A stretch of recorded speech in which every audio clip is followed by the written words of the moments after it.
Graças a Deus, irmãos. Peço que vocês coloquem de pé, gente. Nós vamos iniciar com muita alegria mais um culto ao Senhor, um culto de louvor ao Senhor. E é uma grande satisfação ter pessoas tão queridas, cultuar com pessoas tão queridas, né? Minha família, meus amigos. Eu digo que hoje a minha casa não é minha casa, mas é a casa do Senhor. E eu estou muito feliz em tê-los aqui conosco.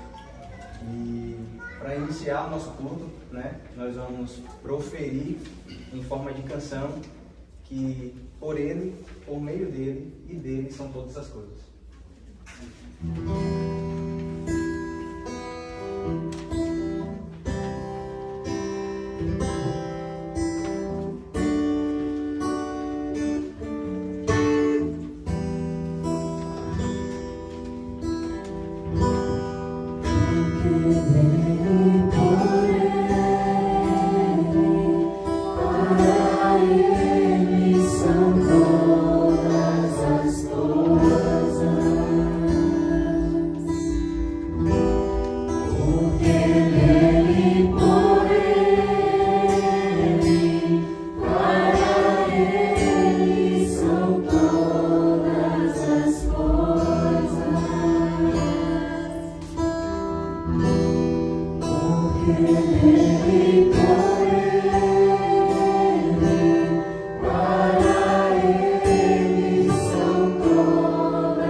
Nós vamos fazer uma leitura. Efésios, capítulo 5, do verso 1 ao 6.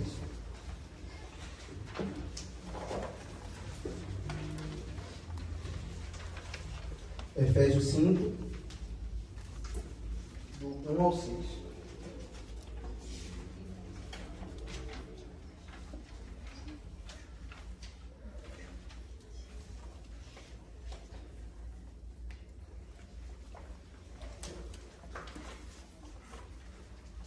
Deus diz assim: Sede, pois, imitadores de Deus, como filhos amados, e andai em amor, como também Cristo nos amou e se entregou a si mesmo por nós, como oferta e sacrifício a Deus em aroma suave. Mas a impudícia e toda sorte de impurezas ou cobiça nem sequer se nomeiem entre vós, como convém a santos, nem a conversação torpe, nem palavras vãs ou chocarrices, coisas essas inconvenientes, antes, pelo contrário, ações de graças. Sabei, pois, isto: nenhum incontinente, ou impuro, ou avarento, que é idólatra, tem herança no reino de Deus e de Cristo. Amém. E parte dos irmãos já sabem que o ato de contrição ele faz parte da nossa liturgia, né? Mas é importante a gente saber que não é um mero ato de formalidade dentro do culto, né? É importante nós entendermos o que é a contrição, né? E contrição, ela significa arrependimento, mas não é um arrependimento, é também um arrependimento por conta das consequências, do conhecer as consequências, né? O castigo que o pecado traz para as nossas vidas. Mas principalmente, é por isso também, mas é principalmente pela gratidão e pelo amor que nós temos ao Senhor. Então, contrição significa isso, arrependimento, né? E contrição também deriva de uma palavra do latim, que é contritus, né? E essa palavra significa moer, né? Então, que o nosso coração ele esteja quebrantado, ele esteja moído nesse momento pelos nossos pecados, né? Que a gente retome a nossa mente, que a gente lembre daquilo que a gente fez de errado nesse dia, nesta semana, que a gente apresente diante do Senhor, né? Porque a palavra diz que aquele que diz que não tem pecado, este é mentiroso e a minha verdade não habita nele. Então, nós sabemos que nós somos pecadores, né? Lavados, remidos, justificados, mas pecadores. Nós pecamos diariamente e por isso nós precisamos nos arrepender diariamente para entrar na presença desse Deus maravilhoso. Por conta disso, eu peço que vocês abaixem suas cabeças. Nós vamos ter um momento de silêncio, né? No qual estaremos falando ao Senhor, confessando ao Senhor em nossas mentes os nossos pecados e esperando o perdão dele. Em alguns instantes, eu peço que Mário quebre o silêncio com a oração audível de contrição.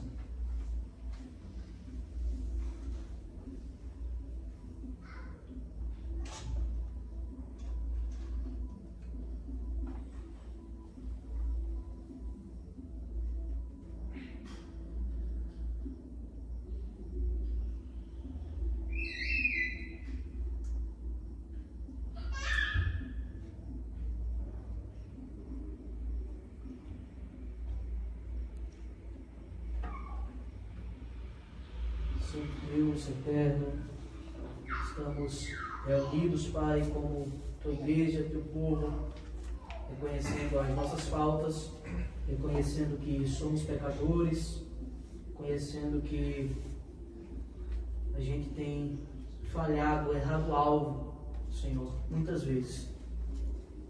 Temos pecado, toda sorte de pecados, que é por comissão, por omissão, pecados de pensamento, de palavras.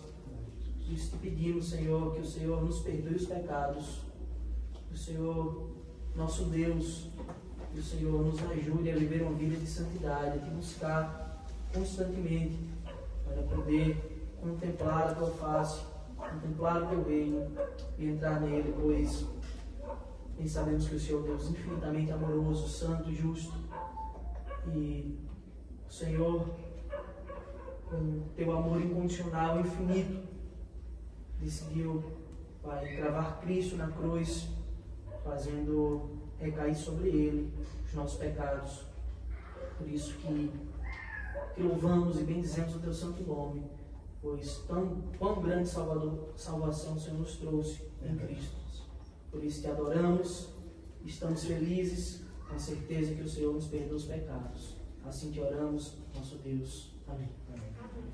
Passamos todos juntos a declaração de perdão, está no portfólio, um ato de contrição. Em uma só voz. Todos juntos. O aguilhão da morte é o pecado, e a força do pecado é a lei. Graças a Deus que nos dá a vitória por intermédio de nosso Senhor Jesus Cristo. Amém. Hino 74.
Fazer uma leitura alternada e continuada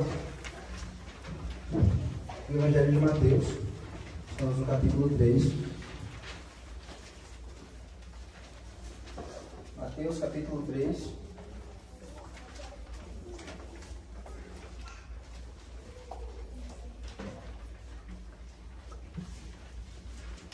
A palavra diz, irmãos, que toda a Escritura é inspirada por Deus e útil para o ensino, para a repreensão, para a correção e para a instrução na justiça. Então, partindo dessa premissa, nós estamos lendo a Bíblia continuada, sabe? Fazendo essa leitura alternada com os irmãos. Nós todos os dias, nós lemos versículo por versículo, capítulo por capítulo, né? Iniciamos o Novo Testamento e a nossa intenção é terminar todo o Novo Testamento, né? Partindo dessa ideia de que realmente tudo que existe na palavra é inspirado por Deus e é útil para o ensino, para a repreensão e para a justiça. Então, eu vou ler os versículos ímpares e os irmãos leiam os pares. Nós vamos fazer a leitura de todo o capítulo. Naqueles dias apareceu João Batista, pregando no deserto da Judéia e dizia: arrependei-vos, porque está próximo o reino dos céus. Porque este é o referido por intermédio do profeta Isaías. Voz do que clama no deserto, preparai o caminho do Senhor, endireitai as suas veredas.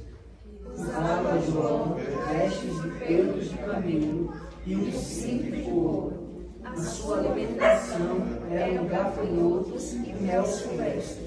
Então saíram a ter com ele em Jerusalém, toda a Judéia e toda a circunvizinhança do Jordão.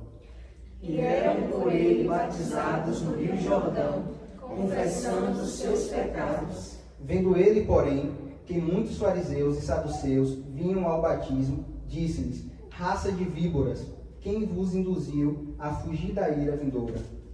Produzi, pois, frutos dignos de arrependimento. E não comeceis a dizer entre vós mesmos, temos por pai Abraão, porque eu vos afirmo que destas pedras Deus pode suscitar filhos a Abraão.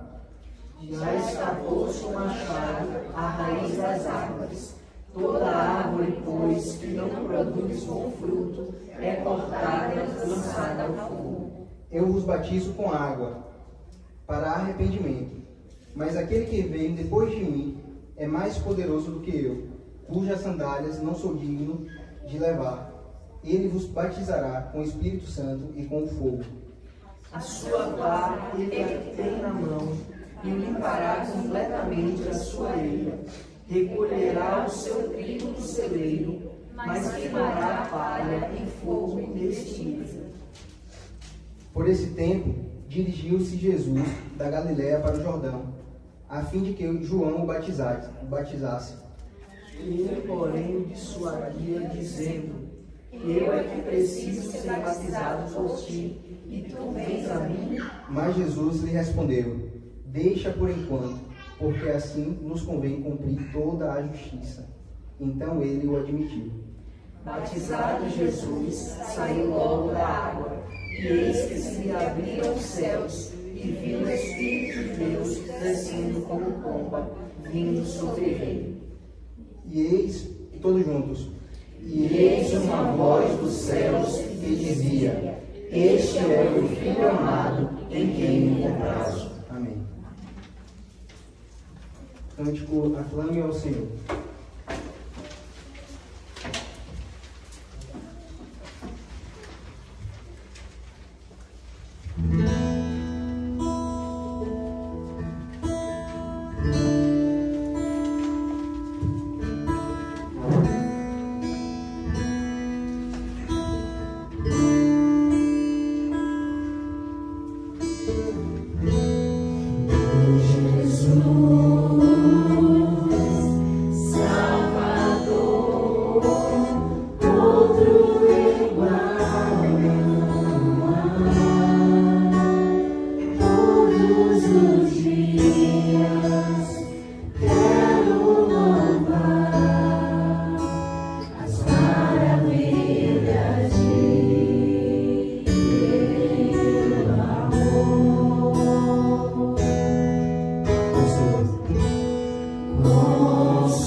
Deus amado, Deus eterno e maravilhoso Pai, nós te louvamos, Senhor. Te louvamos, Pai, por todos os teus benefícios, por todas as bênçãos, Senhor, que nos sucede, por tudo aquilo, Senhor, que o Senhor já fez, tudo aquilo que ainda há de fazer. Nós te louvamos, Senhor, porque Tu és maravilhoso e nós não merecemos, Senhor, tamanha bondade e misericórdia para conosco. Nós te adoramos, Senhor, pela Tua essência, por aquilo que Tu és, pelos atributos comunicáveis, aquilo que nós entendemos de Ti, mas te adoramos também por aquilo que está além da nossa compreensão, Pai. Nós te adoramos, Pai, porque Tu és eterno, imutável, perfeito, justo. Nós te adoramos, Senhor. Entregamos, Senhor, as nossas vidas diante de Ti. Clamamos por misericórdia, Senhor. E que a Tua presença, Senhor, esteja nos nossos corações hoje e sempre. Em o nome de Jesus. Amém. Mário.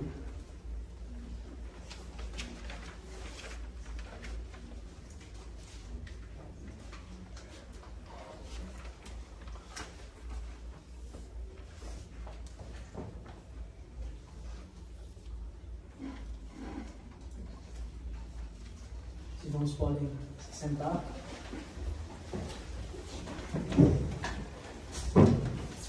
Graça e paz a todos.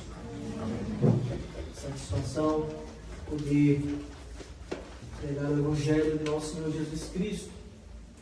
Uma oportunidade, eu convido a todos os irmãos presentes a abrirem as sagradas letras da palavra do Senhor no Evangelho de João, no capítulo 3.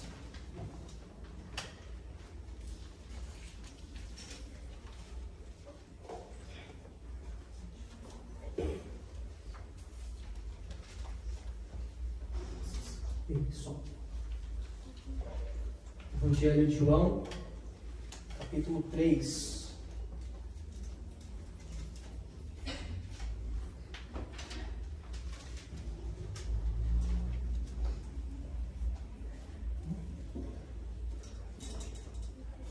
Peço que os irmãos mantenham as escrituras abertas e com muita atenção e reverência vamos consumir esse pão maravilhoso que é a palavra do Senhor, esse alimento bendito que o Senhor tem nos dado. Vamos ler do versículo 1 ao 15. Diz assim a palavra do nosso Deus. Havia entre os fariseus um homem chamado Nicodemos, um dos principais dos judeus. Este, de noite, foi ter com Jesus e lhe disse: Rabi, sabemos que és mestre vindo da parte de Deus, porque ninguém pode fazer estes sinais que tu fazes, se Deus não estiver com ele. A isto respondeu Jesus: em verdade te digo, que se alguém não nascer de novo, não pode ver o reino de Deus. Perguntou-lhe Nicodemos: como pode um homem nascer sendo velho? Pode, porventura, voltar ao ventre materno e nascer segunda vez? Respondeu Jesus: em verdade te digo, quem não nascer da água e do Espírito não pode entrar no reino de Deus. O que é nascido da carne é carne, e o que é nascido do Espírito é Espírito. Não te admires de eu te dizer: importa-vos nascer de novo. O vento sopra onde quer, ouves a sua voz, mas não sabes de onde vem nem para onde vai. Assim é tudo que é nascido do Espírito. Então lhe perguntou Nicodemos: como pode suceder isto? Acudiu Jesus: tu és mestre em Israel e não compreendes estas coisas? Em verdade te digo, que nós dizemos o que sabemos e testificamos o que temos visto, contudo não aceitais o nosso testemunho. Se tratando de coisas terrenas, não me credes, como crereis se vos falar das celestiais? Ora, ninguém subiu ao céu senão aquele que de lá desceu, a saber, o Filho do homem que está no céu. E do modo porque Moisés levantou a serpente no deserto, assim importa que o Filho do homem seja levantado, para que todo que nele crê tenha a vida eterna. Amém. Vamos orar, meus irmãos. Deus bendito, glorioso, Senhor, estamos diante da Tua santa palavra, te pedimos, Pai, humildemente, ajuda-nos a compreender a Tua verdade. Ajuda-nos, Senhor, a entender aquilo que o Senhor quer expressar, Pai, na Tua palavra. Nos ajuda, Senhor, para que as coisas aqui ditas, mencionadas, não sejam para a glória de homens, para a glória própria, senão, Pai, que toda glória e toda honra é devida somente a Ti. Por isso te pedimos, Senhor, recebe este ato, mas também nos ajuda a fazê-lo para que Teu nome seja glorificado. Goteja, Senhor, como um orvalho que cai pela madrugada, pela noite, pela manhã, e molha a terra. Goteja assim também, Pai, nas nossas mentes a Tua palavra, para que, bem regada, seja fértil e proveitosa para a Tua casa, para o Teu reino. Assim que oramos, Senhor, em nome de Jesus, ajuda-nos, guia-nos. Amém. Então, meus irmãos, chegamos finalmente ao capítulo 3 do Evangelho de João. Nós estamos fazendo a exposição do Evangelho completo, então começamos no capítulo 1, versículo 1, estamos progredindo e agora chegamos a essa narrativa tão conhecida, diálogo de Cristo com Nicodemos, texto por demais conhecido, para embasar uma parte dessa exposição nessa noite. Eu já gostaria de pedir aos irmãos para abrirmos juntos o livro de Números. Vamos ver o que está escrito no livro de Números, capítulo 21, os versículos 1 a 9.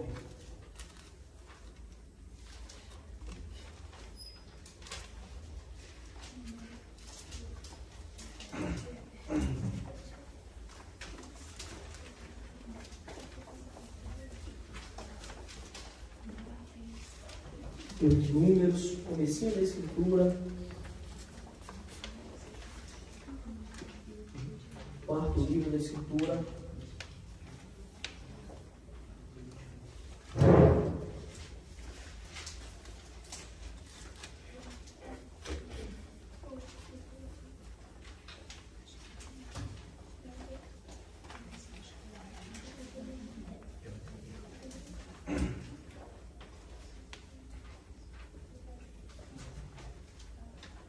Nos encontraram?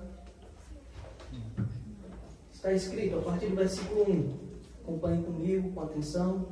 Ouvindo o cananeu, rei de Arade, que habitava no Negueve, que Israel vinha pelo caminho de Atarim, pelejou contra Israel e levou alguns deles cativos. Então Israel fez voto ao Senhor, dizendo: se de fato entregares este povo nas minhas mãos, destruirei totalmente as suas cidades. Ouviu, pois, o Senhor a voz de Israel, ele entregou os cananeus. Os israelitas os destruíram totalmente, a eles e as suas cidades, e aquele lugar se chamou Ormá. Então partiram do Monte Or, pelo caminho do Mar Vermelho, a rodear o caminho do mar, a rodear a terra de Edom. Porém o povo se tornou impaciente no caminho. E o povo falou contra Deus e contra Moisés: por que nos fizestes subir do Egito para que morramos neste deserto, onde não há pão nem água? E a nossa alma tem fastio deste pão vil. Então o Senhor mandou entre o povo serpentes abrasadoras que mordiam o povo, e morreram muitos do povo de Israel.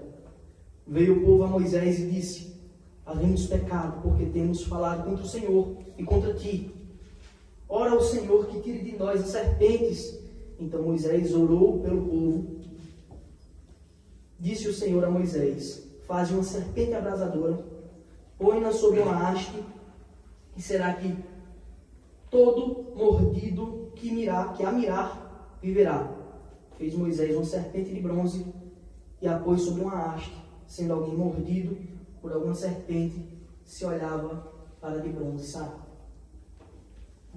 Temos aqui um dos grandes relatos históricos, período do Êxodo, do povo de Israel,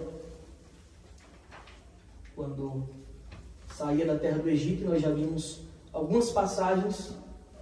Semana passada nós vimos como foi a instituição da Páscoa. E aqui nós temos aqui, nesse relato, muitas coisas acontecem. Nesses 9 versículos apenas, muita coisa importante acontece para a história. Primeiro, Deus dá uma vitória de guerra ao seu povo, que orou, que clamou a Deus, e Deus entregou outra nação em suas mãos. Nós sabemos que o povo estava peregrinando sobre o deserto, a famosa peregrinação do povo de Israel. E nessa peregrinação eles passam por várias cidades, por várias terras, várias nações. E, como é de costume, um povo invadindo o outro e arava uma guerra. Mas Deus tinha entregado aquele povo nas mãos dos israelitas. E não só isso, Deus vinha abençoando o seu povo, mesmo no deserto. Não deixava faltar alimento, não deixava as vestes estragarem, as sandálias, não deixava o povo se desgastar. Deus estava cuidando do seu povo, mesmo no deserto, mostrando que havia provisões para aqueles que de fato queriam um Deus soberano. Mas ainda assim, o homem natural, corrupto, tem um coração desesperadamente corrupto, inclinado para o mal, eles decidiram murmurar contra o Senhor. Nós não aguentamos mais, era melhor que a gente tivesse ficado no Egito, sendo escravo até a morte, tomando chicotadas, do que está aqui no deserto. Era isso que o povo dizia, era melhor ficar no Egito como escravo. Veja a mente do ser carnal, daquele que não tem amor pelo Senhor, daquele que não entende os desígnios do Deus Todo-Poderoso. E aquele povo estava constantemente reclamando. E eles dizem, nosso corpo agora tem fastio deste pão vil. A gente não aguenta mais comer esse pão vil. Essa coisa sem valor, que não presta. É isso o significado de vil. E eles estavam se dirigindo assim ao maná, que Deus constantemente dava para eles. Nosso corpo tem fastio dessa comida. Essa comida que o Senhor está dando é nojenta, a gente não aguenta mais comer. É isso que eles estão dizendo. Por aí você tira a malignidade do coração do homem. E a narrativa mostra que o Senhor, como disciplina, não confundamos com castigo, punição, mas disciplina. Deus estava querendo corrigir aquele povo dos seus atos pecaminosos, dos seus atos errados. Ele manda serpentes abrasadoras e mordiam as pessoas, e era como se as pessoas estivessem de fato em chamas, a sensação. O sangue queimava e muitos morreram, porque a serpente era venenosa. Deus e o povo agora, como aquela criança que toma a pancada do pai, que ele não tem para quem correr, ele corre para o próprio pai para pedir ajuda. O povo agora olha para Moisés e diz, ora a Deus, porque a gente falhou. Eles reconheceram o erro, a gente falhou. Ora a Deus para que ele tire essas serpentes. E o Senhor ouve a oração de Moisés, manda ele construir uma serpente de bronze para colocar no alto. Todo aquele que olhava para a serpente, depois de ser mordido, era sarado na mordida. Nós vemos, mesmo Deus que corrige seus filhos, é aquele que arranja a provisão para tudo. Porque nós cremos um Deus soberano. E o que Deus estava tentando ensinar para aquele povo aqui, eu sou Deus soberano. Vocês têm que confiar em mim. Parece uma coisa um pouco desconexa do nosso texto, mas a gente vai fazer as devidas ligações. Então, voltando para o Evangelho de João, no capítulo 3. Voltando para o Evangelho de João, capítulo 3. Vamos ver o primeiro ponto do sermão dessa noite. Primeiro ponto é a necessidade máxima de todo homem. Qual a necessidade máxima de todo homem?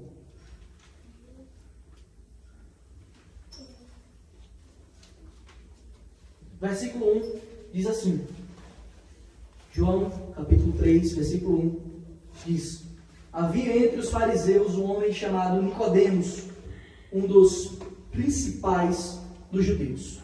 Havia um homem chamado Nicodemos, um dos principais dos judeus. Os irmãos, isso aqui já é um cartão de visita de Nicodemos. Quem é Nicodemos? Talvez a gente leia esse texto, já deve ter lido muitas vezes e passado batido o real significado disso. Significava que Nicodemos era um dos membros do Sinédrio.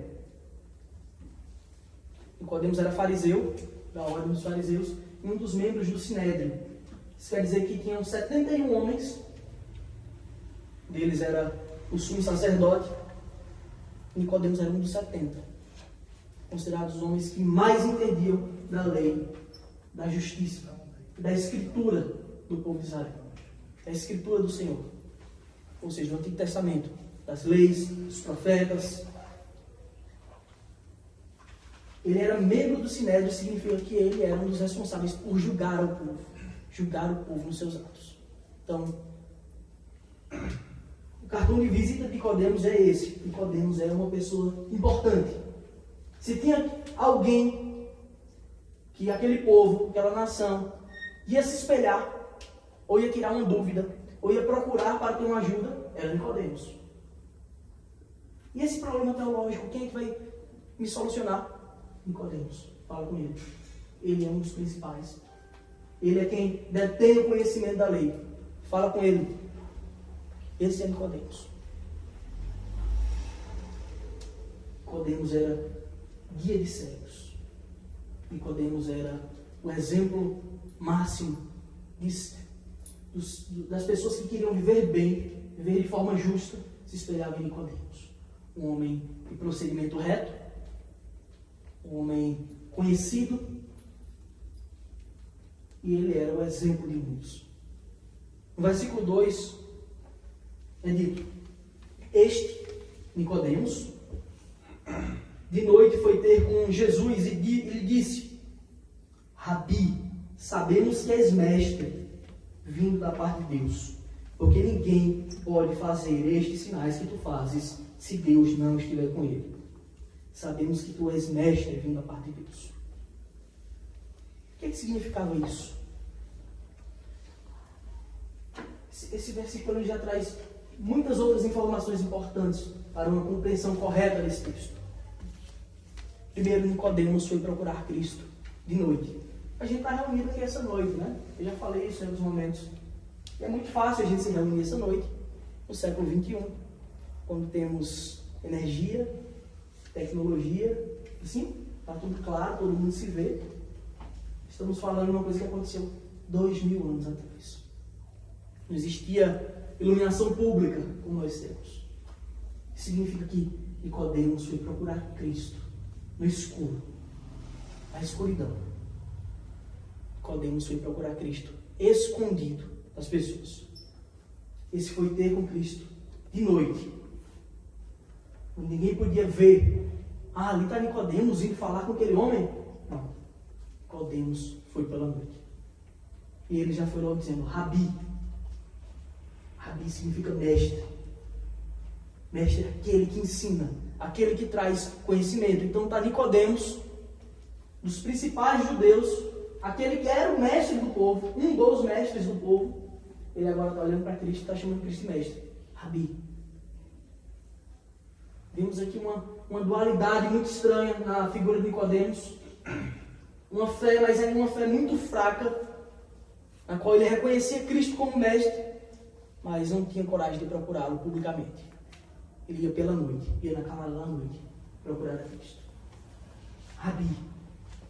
E a evidência lógica que ele constrói na sua mente é: olha, eu sei que você é mestre da parte de Deus, porque isso que você tem feito, ninguém pode fazer se Deus não estiver com você. Isso que você está fazendo só pode ser feito se Deus estiver abençoando, se Deus estiver à frente. estiver na frente disso. E nós vimos que Cristo fez, de fato, muitos milagres. Nós vimos isso no final do capítulo 2, versículo 23, diz assim: estando ele em Jerusalém no capítulo 2, estando ele em Jerusalém durante a festa da Páscoa, muitos vendo os sinais que ele fazia, creram no seu nome. Mas o próprio Jesus não se confiava a eles, porque os conhecia todos. Cristo não precisava de um testemunho para saber, porque ele mesmo conhecia o coração do homem. Então, muitos seguiram a Cristo.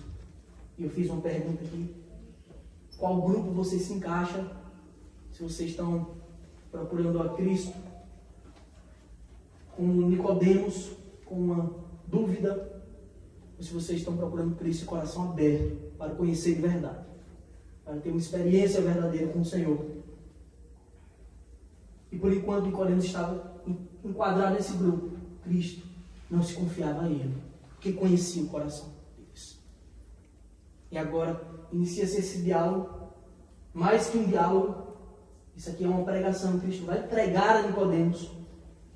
Nicodemos, ele dá essa bajulada: olha, o que Nicodemos está fazendo aí? Eu quero saber quem é você. Eu vim aqui no escuro porque eu estou com vergonha de não saber explicar isso para as pessoas. Eu quero saber quem é você que faz essas coisas. Eu sei que você é mestre, eu sei que você vem da parte de Deus, mas eu preciso saber a sua opinião sobre você mesmo. Quem é você? É isso que Nicodemos está fazendo.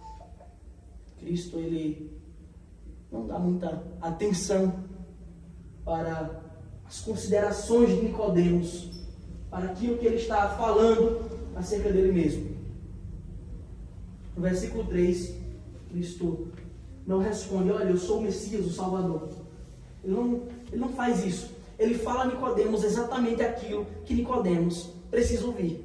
E é a mesma coisa que eu tenho que falar para vocês, porque eu sou compelido pela Escritura a pregar não algo que vai deixar o coração de vocês macio, mas a verdade do Evangelho genuíno. Versículo 3, o que Cristo responde para Nicodemos é a mesma coisa que eu falo para cada um essa noite. A isto respondeu Jesus: em verdade te digo, que se alguém não nascer de novo, não pode ver o reino de Deus. Se alguém não nascer de novo, não pode ver o reino de Deus. Não tem nada a ver com o que Nicodemos falou. A resposta de Cristo é: se você não nascer de novo, você não pode ver o reino de Deus. Isso servia para Nicodemos e serve para todos nós aqui. Só podemos ver o reino de Deus se nascermos de fato de novo. E ele fala: em verdade vos digo. Se em verdade, o sentido literal disso é amém, amém. Ele já está concluindo a sua narrativa. Ele está dizendo: tem que ser assim para ver o reino de Deus. Vocês, nós todos precisamos nascer de novo.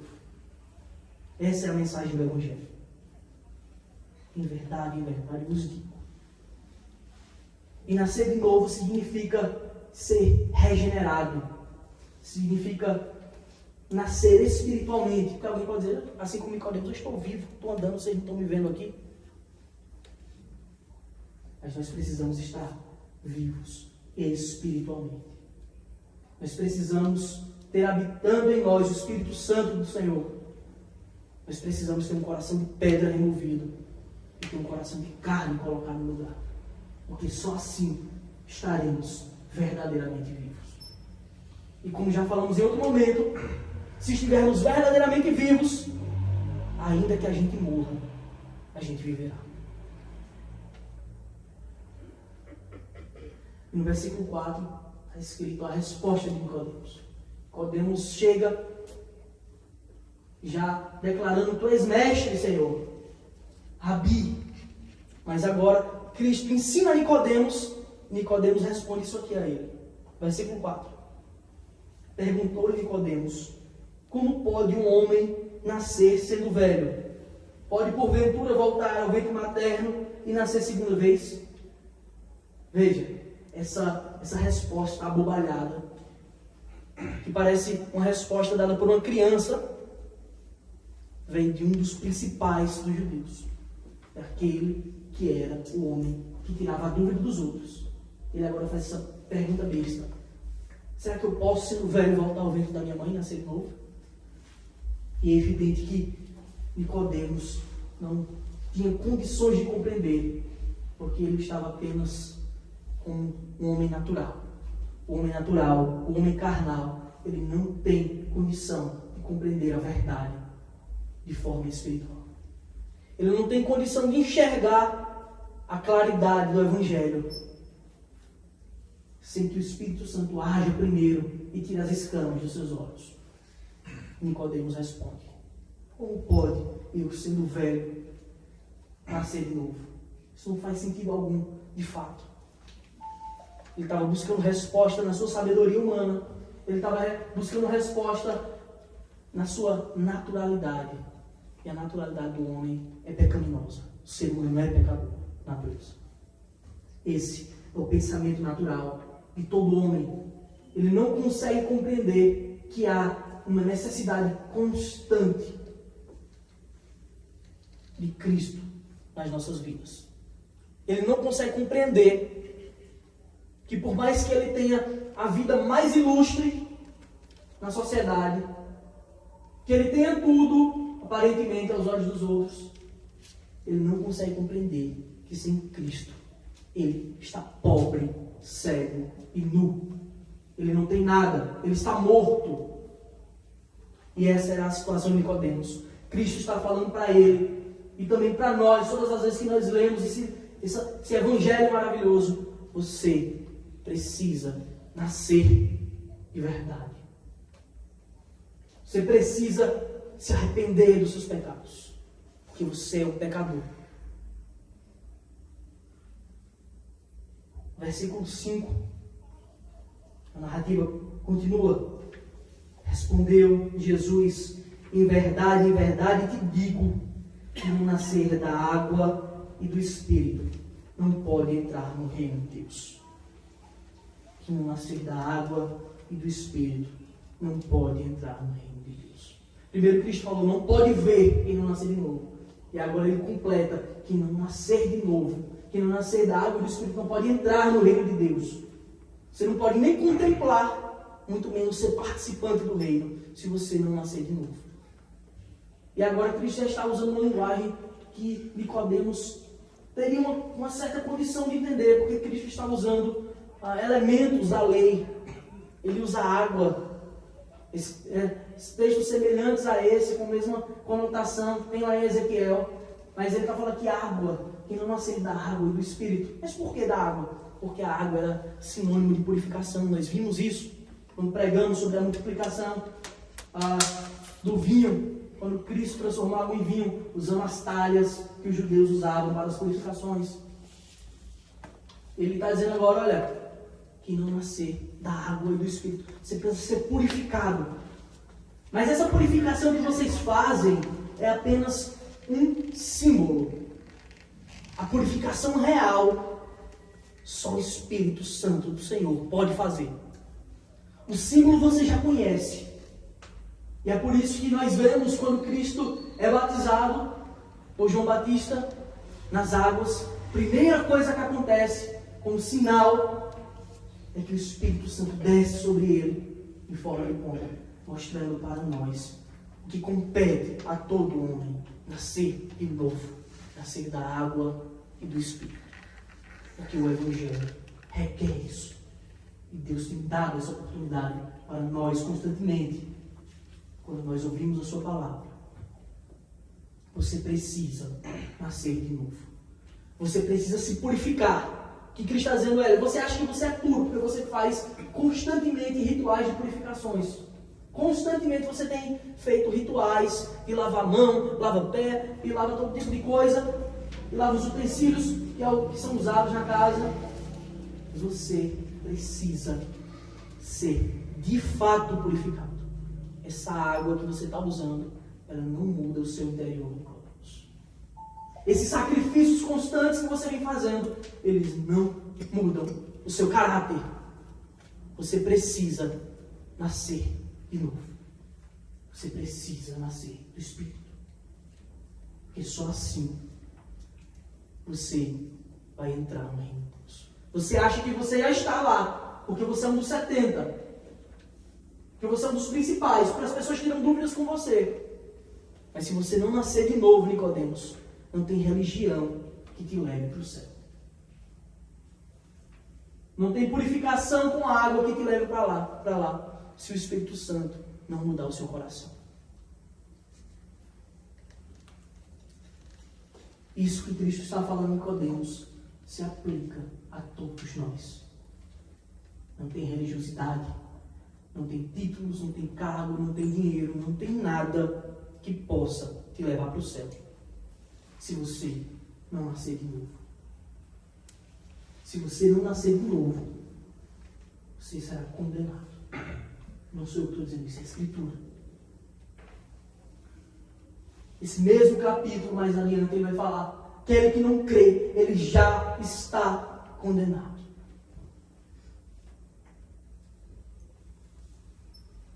Cristo continua. Versículo 6. O que é nascido da carne é carne. A carne, o seu nascimento carnal, ele não te traz pureza. Ele te traz o pecado. É isso que você é. O que é nascido da carne, é carnal, é pecador. Porque todos somos pecadores e carecemos da glória de Deus. O que é nascido da carne é carne. E o que é nascido do Espírito é Espírito. Então, observe, o que é nascido do Espírito, não é maiúsculo, do Espírito Santo, é de fato agora um ser espiritual. Agora pode compreender as verdades espirituais que o Senhor tem revelado na sua palavra. Só assim podemos, de fato, entender o Evangelho, meus irmãos. Vocês, nós todos, necessitamos nascer de novo. Porque sem isso, não podemos ver o reino de Deus.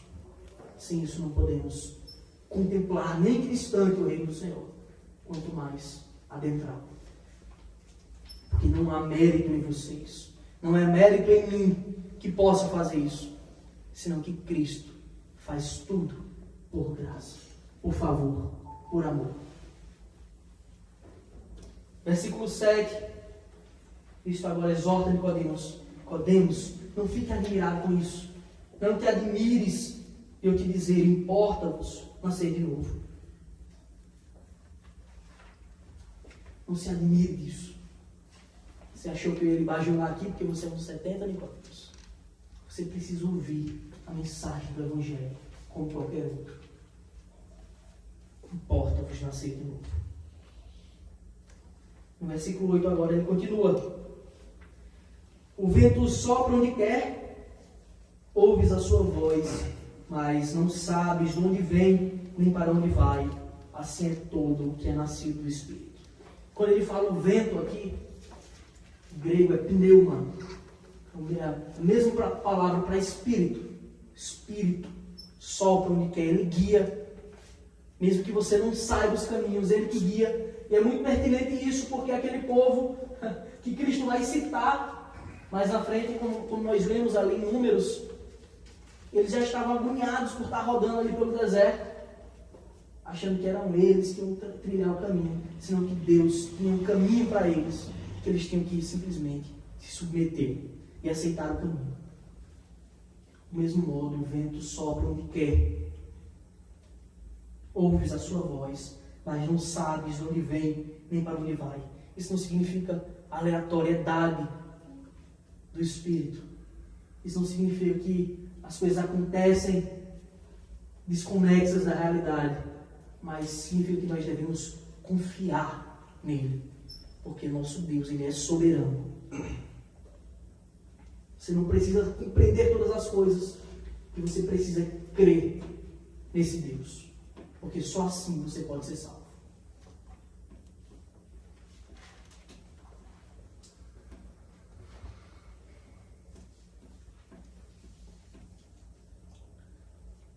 O segundo ponto que eu quero tratar essa noite: Cristo, o Mestre por excelência.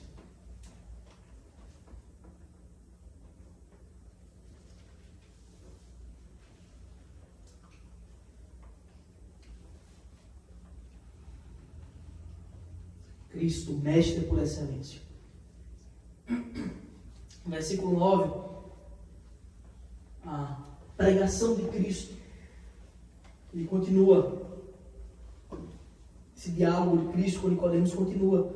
E é dito: então lhe perguntou Nicodemos, como pode suceder isto? Veja que agora Nicodemos, ele solta uma piada lá: não, eu vou voltar para o ventre da minha mãe, sendo velho. Mas agora ele já dá uma relaxada. Ele já ouviu o que Cristo tinha a dizer. Ele compreendeu que ele não tinha como conhecer todas as coisas. E agora ele pergunta: como pode suceder isto? Nicodemos, ele fica curioso de fato para saber como são essas coisas. A resposta de Cristo é: tu és mestre em Israel e não compreendes estas coisas?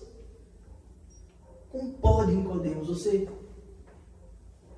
ter esse ego tão elevado, essa vaidade tão grande, achando que você é guia de cegos? Você não está conseguindo compreender o básico do Evangelho. Você não está conseguindo compreender o básico de quem é o Deus que você diz servir, que você precisa nascer de novo. Você não está conseguindo compreender as coisas mais elementares da palavra. E você é guia de cegos. E você instrui essa nação.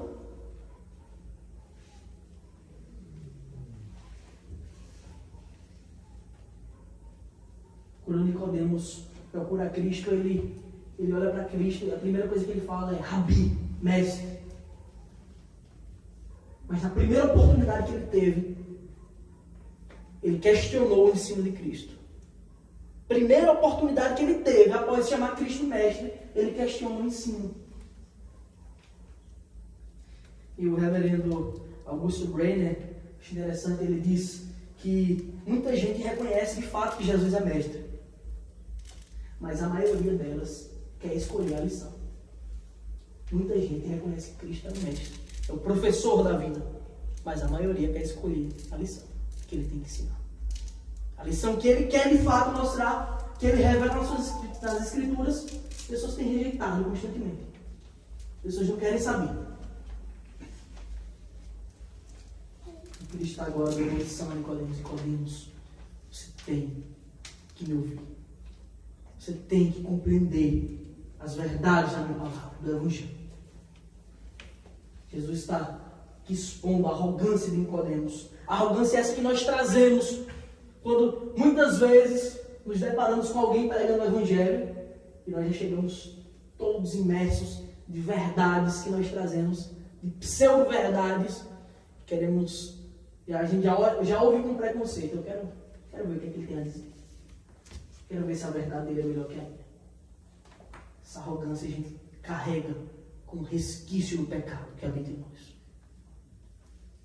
Você tem que confiar em Cristo para que até isso Ele mude, Ele tire do seu coração. Porque só Ele pode fazer isso. Só Ele pode fazer isso. Versículo 11, ele continua: em verdade te digo que nós dizemos o que sabemos e testificamos o que temos visto. Contudo, não aceitais os nossos testemunhos.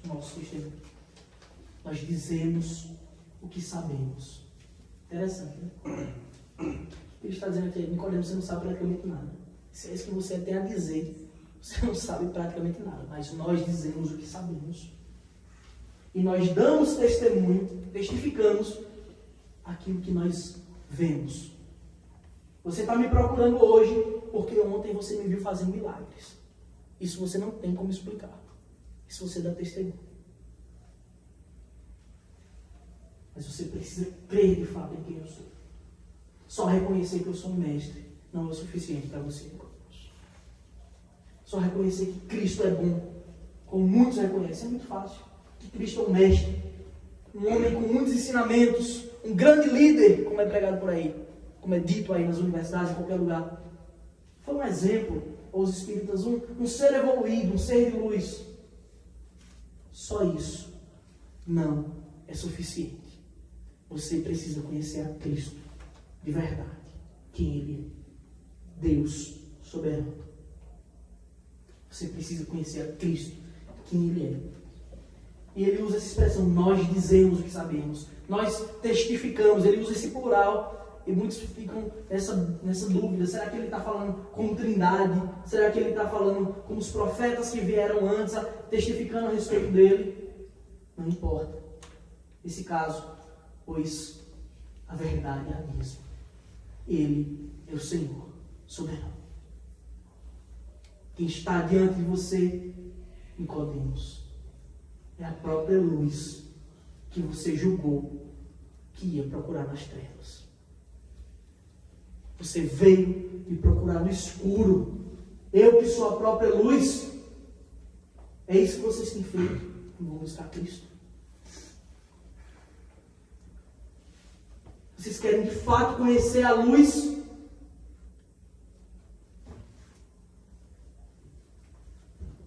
Você precisa estar disposto a aceitar o seu ensino. Você não pode escolher a lição. Porque Ele é a luz dos homens. Ele é a verdadeira vida. Versículo 12, ele continua. Se tratando de coisas terrenas, não me credes, como crereis se eu vos falar das celestiais? Você me viu fazer milagres. Isso não foi suficiente. Eu estou falando de coisas terrenas aqui para você. Você precisa nascer de novo. Apesar de ser um conceito estranho, aparentemente, não é difícil de compreender. Você está me perguntando como é que vai suceder isso? Você quer que eu lhe explique como é que isso vai acontecer? Se você não entendeu o básico ainda. É isso que Cristo está falando em Nicodemos. Mas agora ele vai dar uma palhinha de verdades celestiais. Ele vai dar agora alguns ensinos a Nicodemos que talvez ele não tenha compreendido na hora. No versículo 13 ele diz: ora, ninguém subiu ao céu senão aquele que de lá desceu, a saber, o Filho do Homem que está no céu. Nicodemos, ninguém desceu de lá senão eu que estou aqui com você. Mas saiba que eu estou lá. Irmão. O que ele está revelando a Nicodemos é as duas naturezas da sua pessoa. Que ele é Deus e homem. Que como homem ele estava ali dentro de Nicodemos presente. Sem deixar de ser Deus. Mas também como Deus. Ele é imenso. Ele é onipresente. Ele está em todos os lugares. Como nós já estudamos. Quando Cristo olha Filipe embaixo da figueira e diz: eu te vi. Na narrativa de Natanael. Eu te vi quando estava debaixo da figueira. Esse é o nosso Senhor. Está diante de Nicodemos. Nicodemos tentou procurar a luz nas trevas. De fato, meus irmãos, nós devemos compreender que o Evangelho ele não é agradável para a maioria das pessoas, mas que nós devemos estar dispostos constantemente a procurar Cristo em todos os lugares, por quem Ele é de fato, e não pelas nossas concepções. Devemos procurar Ele na luz, ter orgulho de termos o Senhor, que é a própria luz.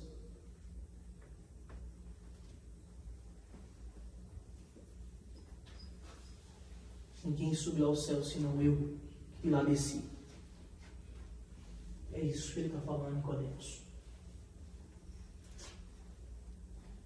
No versículo 14, ele agora vai deixar mais claro a Nicodemos. Agora ele vai fazer uma analogia a Nicodemos. Você queria um pouquinho das coisas celestiais, eu falei para você, mas ainda estou vendo que você ainda não entendeu.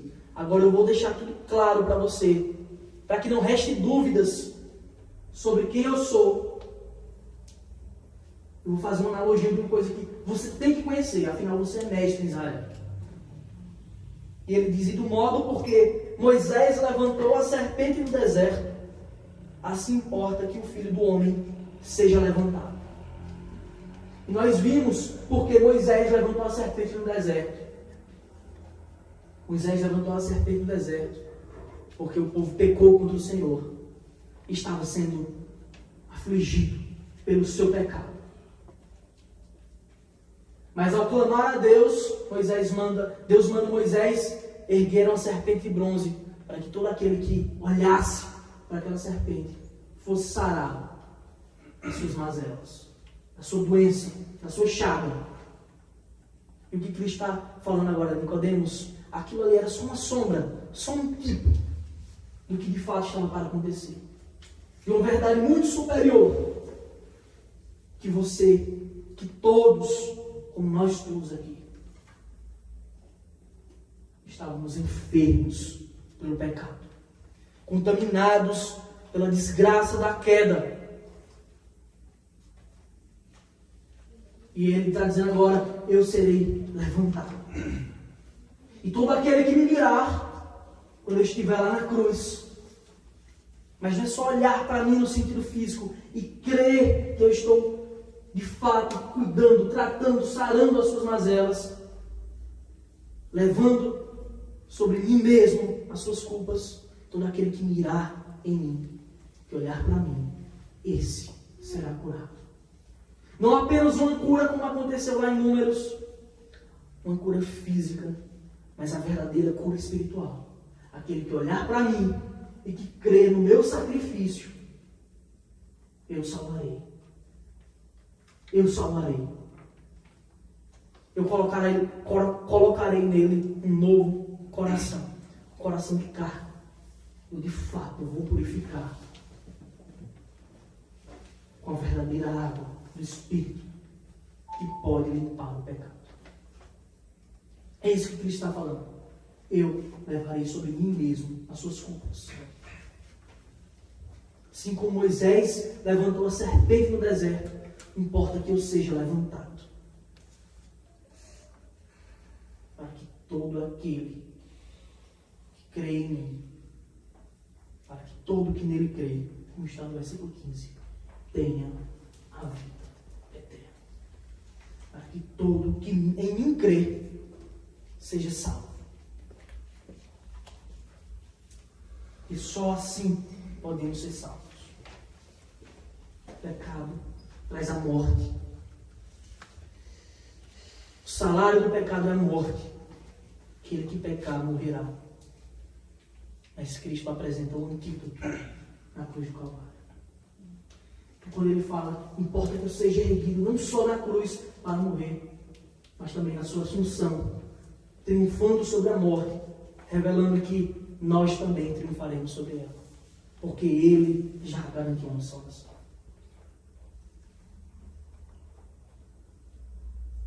A verdade do Evangelho, assim como a serpente abrasadora que picava as pessoas, que queimava elas por dentro, que elas sentiam dor e angústia, pois sabiam que ia morrer. A verdade do Evangelho tem que ter um efeito contrário. Ela deve também queimar e arder em nosso coração, mas no sentido bom, no sentido salvífico, no sentido de cura. E quando nós cremos nesse Senhor, o verdadeiro mestre, que traz o verdadeiro ensino, nós somos salvos dos pecados. Nós somos salvos da ira vindoura. E se isso não traz alegria ao seu coração, e se isso não revela a você a grandiosidade do nosso Senhor, que decidiu se entregar por amor, eu sinto muito. Eu sinto muito por você. Porque não há outra lição, não há outra forma de se achegar a esse Deus, senão da forma como Ele disse, como Ele prescreveu na sua palavra. Aquele que me mirar, eu o salvarei. Amém. Amém.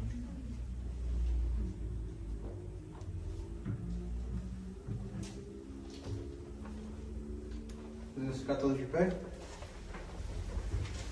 Para encerrar o nosso culto, vamos cantar o último canto. Tu és soberano. O último do portfólio.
és tremendo.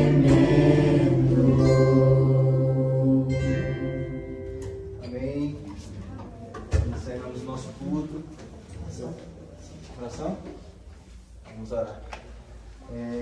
Senhor Deus, amado e eterno Pai, nós te agradecemos, Senhor, por esse momento maravilhoso que nós tivemos na Tua presença, Senhor.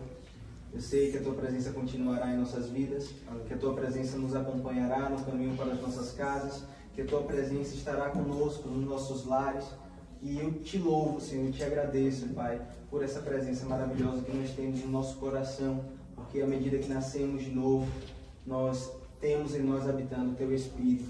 Então é por isso, Pai, que nós te agradecemos. Te agradecemos, Pai, pela palavra que foi aqui proferida, pelo ensino que nos foi dado. Te peço, Pai, que o Senhor amplie o nosso entendimento, ilumine a nossa mente, para que venhamos a colocar em prática aquilo que aprendemos aqui esta noite, Pai. Que não sejam só palavras vazias, mas que tenha realmente um efeito no nosso coração, porque a Tua palavra diz que a palavra não volta vazia, né? Então que essa semente germine nos nossos corações e que possamos, Senhor, frutificar com a verdade da Tua palavra.